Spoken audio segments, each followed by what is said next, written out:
আসসালামু আলাইকুম প্রিয় এইচএসসি শিক্ষার্থী ভাই বোনেরা, আমি তোমাদের কমেন্টে যে অনুরোধগুলো তোমরা করছিলে, তো তার পরিপ্রেক্ষিতে আমি তোমাদের যে প্যাসেজগুলো আছে আমি স্টেপ বাই স্টেপ সেই প্যাসেজগুলো অনেক সুন্দর করে এখানে করানোর চেষ্টা করব।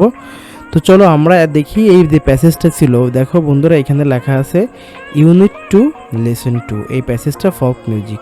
তো এই ফোক মিউজিক প্যাসেজটা দেখো, সর্বপ্রথম সবার আগে আমি প্যাসেজটা তোমাদের জন্য এখানে লিখে দিছি। তো তারপরে এই যে এই প্যাসেজের যে লাইনগুলো আছে, দেখো এই যে লাইনগুলো আমি এখানে অনেক সুন্দর করে লিখেছি এবং প্রতিটা লাইন অনেক সুন্দর করে তোমাদের বোঝার সুবিধার জন্য এখানে দেখো আমি ওয়ার্ড বাই ওয়ার্ড এখানে লিখে দিছি। তবে একটা কথা বলি, পরীক্ষার সময় কিন্তু তোমার এমসিকিউ এবং কোশ্চেন বুঝতে গেলে অবশ্যই তোমার এই ওয়ার্ডগুলো ভালো করে জানতে হবে। কারণ তুমি যদি এই ওয়ার্ডগুলো ভালো করে না জানো তাহলে কিন্তু তোমাকে কি কোশ্চেন করছে, কারণ তুমি যদি ইংলিশের মানেই না বোঝো তাহলে তুমি কিন্তু উত্তর করতে পারবে না। আর তুমি যদি এই যে ওয়ার্ডের মিনিংগুলো ভালো করে পারো তাহলে কিন্তু তুমি ওই উত্তরগুলো খুব সহজে দিতে পারবে এবং পরীক্ষায় তুমি ফ্লোচার্ট আসলে ফ্লোচার্টও বুঝতে পারবে যে কোন লাইন থেকে দিছে এবং কী সিস্টেমে করতে হবে।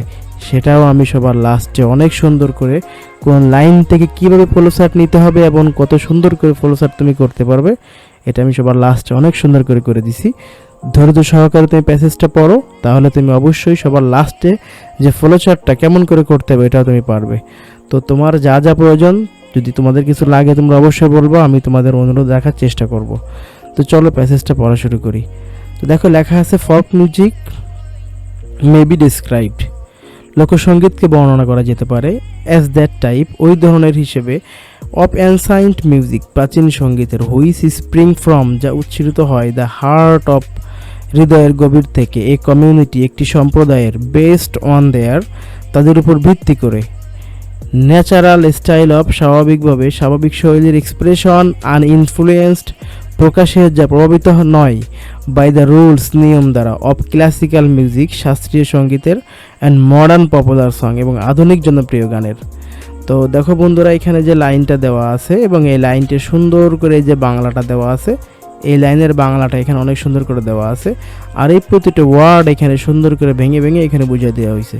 তো এই বাংলাটা তোমরা অবশ্যই পড়ে নিবে, কারণ এত পড়তে গেলে সময় লাগবে অনেক বেশি। তো আমি পরেরটা পড়ার চেষ্টা করতেছি। দিস সং আর, এই গানগুলো, অলসো অ্যাবাউট, আরও হলো, সোশ্যাল ইনকোয়ালিটি, সামাজিক অসমতা, অ্যান্ড পভার্টি, এবং দারিদ্রতা নিয়ে, অ্যাবাউট দ্য ম্যাটেরিয়াল ওয়ার্ল্ড, জাগতিক জগৎ, অ্যান্ড দ্য সুপারন্যাচারাল, এবং অলৌকিক বিষয় নিয়ে।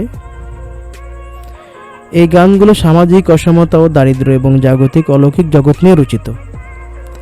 তো তারপর লেখা আছে মাইস্টিক্যাল সং, আধ্যাত্মিক গানগুলো, হ্যাভ বিন কম্পোজড, রচিত হয়েছে, ইউজিং দ্য মেটাফোর্স, রূপক ব্যবহার করে, অফ রিভার্স অ্যান্ড বোটস, নদী এবং নৌকার রূপক ব্যবহার করে আধ্যাত্মিক গানগুলো রচিত হয়েছে। সিন্স দ্য কান্ট্রি, যেহেতু দেশটি, ইজ বেসিক্যালি রিভারাইন, মূলত নদীমাতৃক, বেসিক্যালি মূলত বা সাধারণত রিভারাইন, নদীমাতৃক। দ্য ভাটিয়ালি ফর্মস, ভাটিয়ালি গঠন করে, অ্যান ইম্পর্টেন্ট জেনার, একটি গুরুত্বপূর্ণ ধারা, অফ ফোক মিউজিক, লোকসঙ্গীতের। যেহেতু দেশটি মূলত নদীমাতৃক, তাই ভাটিয়ালি লোকসঙ্গীতের একটি গুরুত্বপূর্ণ ধারা হয়ে উঠেছে। তো তারপর কি লেখা আছে, ফোক মিউজিক, লোকসঙ্গীতের, তো লোকসঙ্গীতের ফর্মড অ্যান্ড ডেভেলপস, গঠিত এবং বিকশিত হয়, অ্যাকর্ডিং টু, অনুযায়ী, দ্য এনভায়রনমেন্ট, পরিবেশের। তাহলে পরিবেশ অনুযায়ী লোকসঙ্গীত গঠিত এবং বিকশিত হয়। তো তারপর লেখা আছে ডিফারেন্স ইন, পার্থক্য সমূহ, দ্য ন্যাচারাল এনভায়রনমেন্ট, প্রাকৃতিক পরিবেশের, আর রিফ্লেক্টেড ইন, প্রতিফলিত হয়, দ্য পিপল অফ, মানুষের মধ্যে, দ্য ডিফারেন্ট রিজিয়নস, বিভিন্ন অঞ্চলের। তাহলে প্রাকৃতিক পরিবেশের পার্থক্যগুলো বিভিন্ন অঞ্চলের মানুষের মধ্যে প্রতিফলিত হয়। দ্য ডায়ালেক্টস টু, আঞ্চলিক ভাষা, ভেরি অ্যাক্রস, ভিন্ন ভিন্ন হয়, দ্য ডিফারেন্ট রিজিয়নস, বিভিন্ন অঞ্চল ভেদে। তাহলে বিভিন্ন অঞ্চল ভেদে আঞ্চলিক ভাষা ভিন্ন ভিন্ন হয়। তারপরে দেখো এই যে লাইনটা লেখা আছে, আমরা এখন এই লাইনটার সুন্দর করে এখান থেকে করব। বাংলাদেশি ফোক মিউজিক, বাংলাদেশের লোকসঙ্গীত, দেয়ার ফর ভেরিয়াস, তাই পরিবর্তিত বা ভিন্ন হয়, ফ্রম রিজিয়ন টু রিজিয়ন, অঞ্চল থেকে অঞ্চলে, তাই অঞ্চলভেদে বাংলাদেশের লোকসঙ্গীত ভিন্ন ভিন্ন হয়ে থাকে। দাস দেয়ার আর, এভাবেই সেখানে আছে দ্য নর্দার্ন ভাওয়া, উত্তরের ভাওয়াইয়া, দ্য ইস্টার্ন ভাটিয়ালি, পূর্বের ভাটিয়ালি, অ্যান্ড দ্য সাউথ ইস্টার্ন এবং দক্ষিণ পশ্চিমের বাউল সং, বাউল গান। এভাবেই উত্তরাঞ্চলের ভাওয়াইয়া, পূর্বাঞ্চলের ভাটিয়ালি এবং দক্ষিণ পশ্চিমাঞ্চলের বাউল গান গড়ে উঠেছে। কালচারাল অ্যান্ড সাংস্কৃতিক এবং রিলিজিয়াস ভ্যারিয়েশন, ধর্মীয় বৈচিত্র্যগুলো অলসো ইনফ্লুয়েন্স, আরও প্রভাবিত করে ফল্ক মিউজিক, লোকসঙ্গীতকে। তাহলে সাংস্কৃতিক এবং ধর্মীয় বৈচিত্র্যগুলো লোকসঙ্গীতকে প্রভাবিত করে। সংস মে ভেরি, গানগুলো ভিন্ন হতে পারে অ্যাকর্ডিং টু, অনুযায়ী দেয়ার রিলিজিয়াস কন্টেন্ট, তাদের ধর্মীয় বিষয়বস্তু অনুযায়ী গানগুলো ভিন্ন ভিন্ন হতে পারে। সারি সং আর সাং স্পেশালি ডিউরিং বোট রেসেস, সারি সং আর সারি গানগুলো সাং স্পেশালি বিশেষভাবে গাওয়া হয় ডিউরিং বোট রেসেস, নৌকা বাইচের সময়, বিশেষ করে নৌকা বাইচের সময় সারি গান গাওয়া হয়। মোস্ট অফ দিস, এগুলোর বেশিরভাগ সং আর সাং গান গাওয়া হয় কালেকটিভলি ইন, সামষ্টিকগতভাবে, এ চৌরাস সমবেত কণ্ঠে। এই গানগুলো বেশিরভাগই সমবেত কণ্ঠে দলগতভাবে গাওয়া হয়। তো বন্ধু, এই প্যাসেজটা বিভিন্ন জায়গায় বিভিন্ন আকারে, অনেক ছোট আছে, অনেক বড় আছে। তো সম্পূর্ণ যে প্যাসেজটা আছে আমি এখানে অনেক সুন্দর করে দেওয়ার চেষ্টা করছি। তো চলো প্যাসেজ থেকে কেমন করে ফ্লোচার্ট লিখতে হয় আমি এখান থেকে অনেক এমসিকিউ দেখাই দিই। তো ইন দ্য নেক্সট টাইম আমি তোমরা যদি বলো তাহলে আর এমসিকিউগুলো দেখাই দিব। আর কোন কোন প্যাসেজ লাগবে অবশ্যই তোমরা কমেন্টে জানাবে। তো দেখো আমরা এখন এই প্যাসেজ থেকে কেমন করে কত সহজ করে ফ্লোচার্ট লেখা যায় ওইটা আমরা দেখব। তো ফ্লোচার্ট লিখতে গেলে দেখো আমি কি করছি, আমি এখানে তোমাদের জন্য ফ্লোচার্ট লেখার জন্য দেখো এই যে প্রথম যে পয়েন্টের মূল লাইনটা আছে এখান থেকে কি করছি দেখো, আমরা জানি প্রথমটা একটা দেওয়া থাকবে তোমাকে যে one is done for you, যে কোনো একটা বিষয়ের উপর ভিত্তি করে তোমাকে মনে করো যে একটা দিয়ে দিবে আর 5টা তোমাকে করতে হবে। তো এই প্যাসেজ লেখার নিয়ম যেটা আছে আগে আমরা দেখে আসি, তারপরে দেখো আমরা প্যাসেজ এই ফ্লোচার্টটা করব। ফ্লোচার্ট লেখার যে নিয়মটা আছে, তো দেখো বন্ধু এখানে ফ্লোচার্ট লেখার যে নিয়ম, এখানে কি করতে হবে যে পরীক্ষার ফুল মার্কস পাওয়ার জন্য তোমাকে নিচের নিয়মগুলো অবশ্যই মেনে চলতে হবে। বক্স তৈরি করা সবচেয়ে গুরুত্বপূর্ণ কাজ। ফ্লোচার্টের প্রতিটি পয়েন্ট অবশ্যই আলাদা আলাদা আয়তাকারের বক্সের, রেক্ট্যাঙ্গেল বক্স ভিতরে লিখতে হবে। বক্স ছাড়া লিখলে টিচাররা নাম্বার দেন না। অ্যারো বা তীর চিহ্ন, অ্যারো চিহ্ন দিতে হবে, হয়তো বা নিচে নিচে বা পাশাপাশি, তুমি যে কোনো একটা সিস্টেমে দিলেই হবে। একটি বক্সের নিচে বা পাশে আর একটি বক্স দেওয়ার সময় মাঝখানে তীর চিহ্ন দিতে হবে, এতে বোঝায় যে একটির পর একটি তথ্য আসছে। 3 নম্বর কাজটা তোমাকে নাম্বারিং করতে হবে। প্রতিটি বক্সের উপরে বা ভিতরে নাম্বারিং করতে হবে, যেমন 1 2 3 4 5 6 দিতে হবে, কারণ তারা একটা দিয়ে দেয় আর বাদ বাকিগুলো তুমি দিয়ে দিবে। তারপরে 4 নম্বরে সাবজেক্ট এবং সাহায্যকারী ভার্ব বাদ দেওয়া। ফ্লোচার্টে কখনো পূর্ণাঙ্গ বাক্য ফুল সেন্টেন্স লেখা যায় না।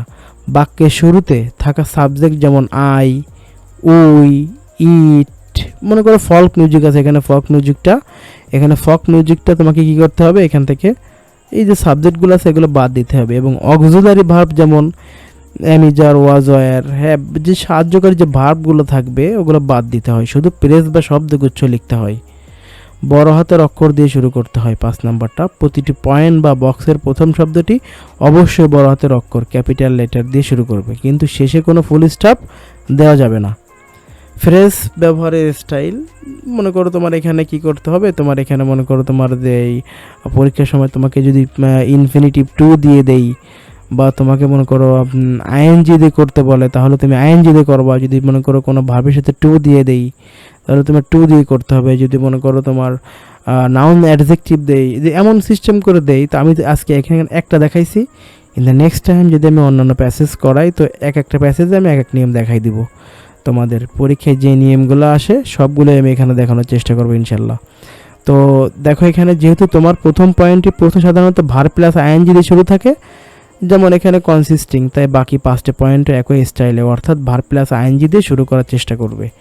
একটি শিরোনাম দেবে, যদি মনে চায় যে একটা শিরোনাম দিব, যেমন ফ্লোচার্ট শুরু করার আগে একটি সুন্দর লাইন লিখতে হয়, যেমন মনে করে flowchart showing the characteristics of flock music given below. মনে করো যদি এই লাইনটা লিখতে পারো, খালি মনে করো তোমার এখানে পরীক্ষার সময় যাই দিক না কেন, যে ক্যারেক্টার সম্পর্কে, যে চরিত্র সম্পর্কে দিক না কেন, এখানে ফক মিউজিকের জায়গায় অন্য কোনো কিছু দিতে পারে, তুমি সেখানে সেটা দিয়ে দিবে এবং লাস্টে এই কথাটুকু লিখলে, মানে প্রথমে এই কথাটুকু লিখলে ভালো হয়, না লিখলে অসুবিধা নেই, শুধু তুমি লিখলেই হবে। তো চলো বন্ধুরা, আমরা কেমন করে এখান থেকে আমরা এই প্যাসেজের লাইন থেকে কেমন করে ফ্লো চার্ট করতে হয় এটা দেখে আসি। দেখো বন্ধুরা, এখান থেকে দেখো আমি তোমাদের জন্য আমি এক জায়গায় করে দিছি, তো আগে দেখো এখান থেকে কেমন করে করছি। এই দেখো এখানে এই যে লাইনটা তোমার জন্য মনে করে দেওয়া থাকবে, তো দেখো প্রথমেই কিন্তু দেখো এখানে কনসিস্টিং এই দেখো আইএনজি দেওয়া থাকবে। যদি প্রথমটা আইএনজি দেওয়া থাকে তাহলে পরেগুলো কিন্তু তোমাকে আইএনজি দিয়ে করতে হবে। তো দেখো এখানে যে প্যাসেজটা ছিল জাস্ট ফক মিউজিক, দেখো ফক মিউজিক কনসিস্ট, এই দেখো এই যে কনসিস্টটা আছে, দেখো আমি আগে এই যে ফক মিউজিকটা এখানে বাদ দিছি, দিয়ে কনসিস্টের সাথে আইএনজি করে দিয়েছি, বাদ বাকি সব লিখে দিছি। এটা দেখো প্যাসেজের একেবারে প্রথম যে লাইনগুলো আছে ওই লাইন থেকে নেওয়া, আমি প্রতিটা লাইন কিন্তু প্যাসেজ থেকে নিছি। দ্বিতীয় পয়েন্টের মূল লাইন দেখো এখানে আছে, দেখো আমি এখানে যে লাইনটাতে পুরোপুরি লিখিনি, এখানে দেখো এখানে জাস্ট স্প্রিং লেখা আছে, দেখো এখানে যে স্প্রিংটা লেখা আছে জাস্ট এখানে আইএনজি করে দিয়ে from the heart of community যা লেখা আছে দেখো এই পর্যন্ত লিখে দিছি। তাই লিখে দিছি এখানে যে এই লাইনের স্প্রিং থেকে স্প্রিঙ্গিং করা হয়েছে, একটি সম্প্রদায়ের হৃদয়ে গভীর থেকে উচ্ছ্বসিত হওয়া, যে লাইনটা আমরা পড়েছি উপরে ওইটা। তো দেখো তৃতীয় পয়েন্টের মূল লাইন যেটা আছে আর কি, দেখো এখানে বেস্ট লেখা আছে, জাস্ট এখানে এই যে বেসিং করা হয়েছে এই লাইনের বেস্ট থেকে, basin on the natural style of expression, প্রকাশের স্বাভাবিক শৈলীর উপর ভিত্তি করে তৈরি করা। তো দেখো বন্ধু এখানে আমাদের প্যাসেজে দেখো এখানে যে লাইনটা আছে এই লাইনটা শুধুমাত্র দেখো এখানে লেখা আছে, আমাদের এখানে কম্পোস্ট লেখা আছে, শুধু এতে কম্পোস্ট লেখা থাকবে, এই যে ভার্ব থাকবে, এই যে শুধু জাস্ট তুমি এই যে ভার্ব থাকবে, ভার্বের আইএনজি করে দেবে, এই ডিটা কেটে দাও, দিয়ে কম্পোজিং করে দাও, তাহলে যা আছে সব লিখে দাও, দেখো তোমার অ্যান্সার হয়ে গেছে। তো এই 5 নাম্বারটা দেখো একই সিস্টেম। 5 নাম্বার আমি কি করেছি, এই লাইনের দেখো অলরেডি এখানে আমার লেখা আছে ইউজিং লেখা আছে, তো তাই আমি এটা লিখে দিছি, ইউজিং অংশটি সরাসরি নেওয়া হয়েছে, এখান থেকে একটু লিখে দিছি। তো দেখো এই যে আমি এখান থেকে লিখে দিছি, এই দেখো প্যাসেজের লাইন থেকে, এটা একদম সম্পূর্ণ প্যাসেজের ভিতর আছে। তুমি কেমন করে পরীক্ষার সময় প্র্যাকটিক্যালে করবে সেটাও আমি তোমাকে এখানে দেখানোর চেষ্টা করব, যেন তুমি পূর্ণাঙ্গ মার্ক পাও। এবং 2 দিয়ে আসলে কেমন করে করতে হবে, নাউন অ্যাডজেক্টিভ দিয়ে আসলে কেমন করে করতে হবে, সবগুলো আমি দেখানোর চেষ্টা করব। তো 6 নাম্বারটা দেখো এখানে 6ষ্ঠ পয়েন্টের যে মূল লাইনটা ছিল, difference in the natural environment are reflected in the people, দেখো এই লাইনের যে রিফ্লেক্ট আছে তাকে রিফ্লেক্টিং করা হয়েছে, এই যে দেখো আমি এখানে দেখানোর চেষ্টা করছি, এই দেখো প্যাসেজ থেকে দেখবে এই লাইনগুলো সে প্যাসেজেরই লাইন, জাস্ট এটাকে ধরে তুমি রিফ্লেক্টিং করে দিবে, তাহলে তোমার কিন্তু অ্যান্সারটা হয়ে যাবে। তো আমি দেখো তোমাদের সবার বোঝানোর জন্য আমি জাস্ট এক জায়গায় সব কিছু করে দিছি, পরীক্ষায় যখন একটা দেবে আর বাদ বাকি তুমি সবগুলো করবে। তো জাস্ট আমি একটা প্যাসেজ থেকে নিয়ে আর কি দেখাইছি তোমাদের এখানে। এখানে দেখো বন্ধুরা আমি 1 2 3 4 5 6টা, কিন্তু পরীক্ষার সময় একটা দেবে আর 5টা তোমাকে নিজেই করতে হবে। তো আমি একটা প্যাসেজ থেকে প্র্যাকটিক্যালে করে দেখাই দিছি, এই জন্য আমার এখানে 1 থেকে শুরু করে 6টা হয়েছে। তুমি চাইলে মনে করো ফক মিউজিক থেকে জাস্ট এইগুলো তুমি কপি করে রাখতে পারো, এখান থেকে স্ক্রিনশট দিয়ে রাখতে পারো, এগুলো তোমার সুবিধার জন্য। তো তোমার যদি অন্য কোনো প্যাসেজ লাগে অথবা কোনো ইংরেজি গ্রামার বুঝতে অসুবিধা হয়, যেমন কমপ্লিটিং সেন্টেন্স, প্রোনাউন ডিফারেন্স এবং তোমার changing sentence, simple complex compound, কোনো রুল ছাড়া কত সহজে কত সুন্দর করে করা যায়, আমি সব নিয়মগুলো এখানে একের পর এক স্টেপ বাই স্টেপ দেখানোর চেষ্টা করব।